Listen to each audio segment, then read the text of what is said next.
Well, hello there and welcome back to the Hull City Fan Central YouTube channel, where today I do have the reaction for the Swansea City versus Hull City game, which has just ended in another 3-0 loss for Hull City.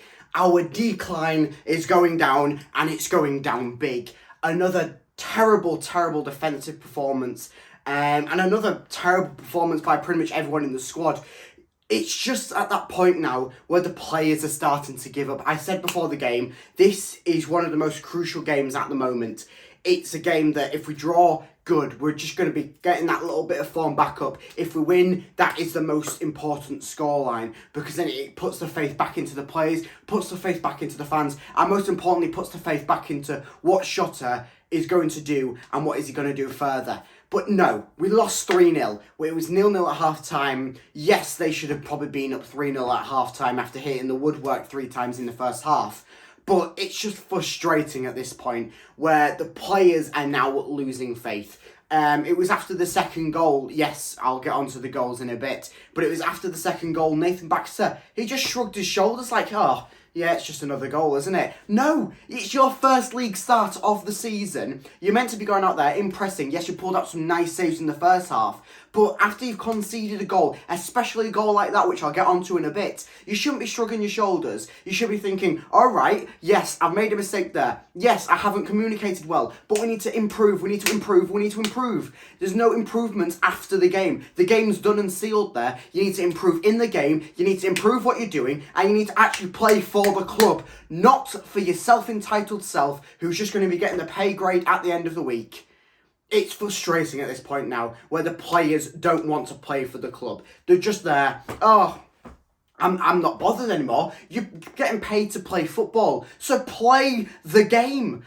Seri, moments in this game, we just let the ball roll past him. What you're doing, you're a central defensive midfielder, meant to be one of the best central defensive midfielders in the league, and you're letting a ball roll past you. We've got championship-proven players on the bench and in the starting lineup, who today, I wouldn't put them in a League One side. Unacceptable performance from everyone involved. Baxter, yes, some good saves in the first half. That second goal, what were you doing? There's no communication there with Figueiredo. He's had a shocker of a game. I said before this, yes, his form's picking up a bit. No. Your form's just gone off the cliff there. You've gone off Whitby Cliff. But I'm absolutely baffled in how he has just come to us from a championship playoff winning side. Unacceptable. Jacob Greaves was probably the best player on that pitch, and I think he put 3 successful challenges in. It could have been 6 or 7-0 at the end of the game. Swansea were unlucky to come out with a 3-0 win. And I'm saying that, they were unlucky to come out with a 3-0 win. We were lucky to come out with a 3-0 loss. Just baffles me. Estepinian just wasn't trying the bit hardest. There was one, I think it was a Pelkas through ball in the second half. I think this was before we went 1-0 down. All he had to do was keep on running and he would have got a goal. He just stopped. Just what? Harvey Vale, I understand it's your first start in the championship, but that first goal was entirely your fault, my friend.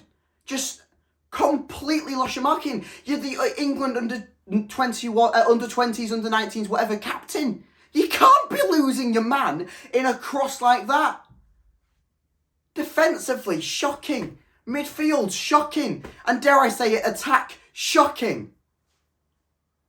I would not want to see that team week in, week out. And yet I have to. Tactically, all over the place. This is going to be the first time I'm saying this, but I'm tipping towards Shotta out. I know I don't want to. I know that it's not the best thing for the club. But in my mind, I'm thinking, hang on, it might be. He's brought in all of this talent. He's brought in all of these players who have been proven in the Championship, been proven in different leagues around Europe. Some of them have even played Champions League. And tonight they don't even look like they want to be playing League. It's just tactically all over the place. We started with a 4-3-3. We were good at a 4-3-3 a few games ago. Yet today we looked like we was half of the squad were off the pitch. And the other half that were on the pitch were sat in the deck chairs. I just cannot understand how Shota can be standing on the touchline week in, week out, whilst fielding the worst defence in the league. It is the worst defence in the league. I think we've conceded over 20 goals now. We're 10 games in. That's conceding on average over 2 goals per game. I just don't understand how you can put out Tobias Figueiredo. I understand Alfie Jones didn't get a sniff in today, which is a good thing. I thought the defence was looking promising until it wasn't. Sean McLaughlin, another lad who I think could do a better job out there. I think return back to the defence we had last season. We had a very, very strong defence last season. We had one of the best defences in the league for a majority of the season. Deschamps Bernard, why did he go back? Why did Shota not make him a part of his plan? He's a good defender. He could have done some brilliant stuff for us. He was doing brilliant stuff for us. Sean McLaughlin can't get a sniff in. Why? Why can't a defender like Sean McLaughlin, a lad who last season kept us in so many games, why can't he get a sniff in the starting lineup? Is it just because we've got Tobias Figueiredo coming from Nottingham Forest, who've just won the championship playoffs? Shouldn't be a reason. You don't care about what they've done. You care about what they're doing in the moment. And Tobias Figueiredo today, I don't think Nottingham Forest would even like to own him as a player who used to play for them.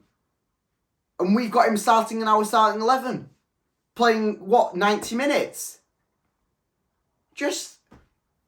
It just baffles me. It honestly baffles me.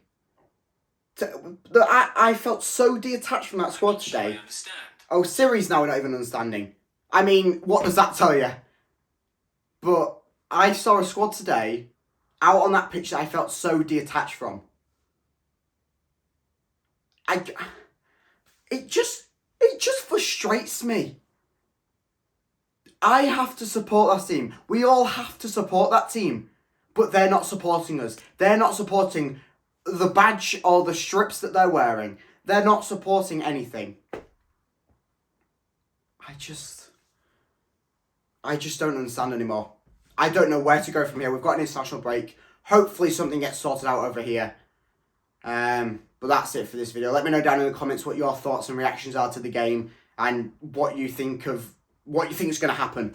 Because I'm beyond belief now.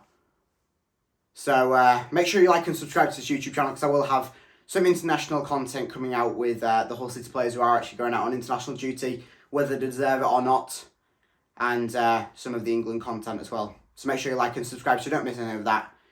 But this has been the Hull City Fan Central YouTube channel. Goodbye.